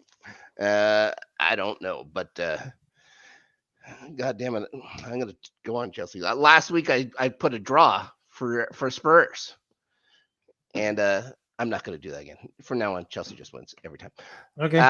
Ferris, a huge episode, a double size huge episode. Thanks to you coming on here talking week 11 with me. Where else can people find you on your what interwebs? Sorry. Guys, you can find me here every Friday, 3 o'clock Pacific on our sports channel. Good Friends, Better Rivals. We talk American football with me and Caleb, as well as every Friday, 8 o'clock Pacific. Me and Adelia do the Open Table. Me and her's long form discussion TV show. We just talk and have guests on occasion. We had French on a couple of weeks, I think 2 weeks ago, where we talked fan theories, and he talked about Star Wars fan theories. And I realized I have had a fan theory. Ooh. Because I told Adelia famously I've never had one, but then as we were talking about it, I've had one, and it involves her favorite franchise of all time. It involves the Hobbits and the elves and how evil they are. Them. Yeah, my fan theory is the elves have lied about history, and they've definitely killed Bilbo Baggins when they took him on that boat. I like it. I like what you're saying. Yeah, I like where you're going with that. yeah. That's why they didn't write another book after that. Exactly, and like the story of the war was only told through Elrod's point of view. Why? Yeah. Why am I'm just supposed to take his word for it? Maybe he got rid of all the other ones. That's what I'm saying, Rob. Right. And he's played by Hugo Weaving. He never plays good people. V for Vendetta. That's a good point, but I digress. Okay. And every Wednesday, 9 o'clock Pacific, 12 o'clock midnight, is my radio show. I got something to say on KSFS Radio. Yeah, where we talk long form conversations. Very nice. Now, for me, weekends, LGRN after Snark with Danny. We talk stuff that, I guess that we've had actual topics to talk about lately. We're on YouTube now. I think we need to know, we have to have a bit of a framework of what we're talking about. We've been talking a lot of video game stuff lately. Do I know what we're going to talk about this week yet? No idea. We'll find out hopefully before we go to air this weekend. I believe we're airing Sunday this week. Of course, catch me here Tuesdays, of course, starting 11. Don't forget, next week's the live show. Our Loki season 2 reviews. They air, I believe, Wednesday. I'm going to say Wednesdays here on the Let's Get Ready Network. Only 2 episodes to go. We're going to be covering episode 5 this week. The finale this week, this Thursday. If you're a member of our Patreon, you can do a little watch along with folks like Adelia, maybe some guy who cheers for the Spurs, maybe Justin. Who knows? But that's over on our Patreon. Also, too, guys, you found me on the Rewatchers Council. I was just about to talk about how on it airs on Thursdays. The Rewatchers Council. It's our Buffy the Vampire Slayer 144 and a bit dish review. Every single episode we're going to go through, Ferris. You have never watched them before. Never. You said, like I said, you're a noob to the Scoobs. I'm glad you're here. It's my favorite show of all time. I've watched it, I don't know how many times, 10, 12, something like that, every episode. Something that we've been planning for a while is now underway, and I can't wait. It's going to be a fantastic 3-something year project. So that is now underway. We're going to be on to episode 2, The Harvest, this week. So make sure you find that Thursdays here on the Let's Get Ready Network Entertainment Channel.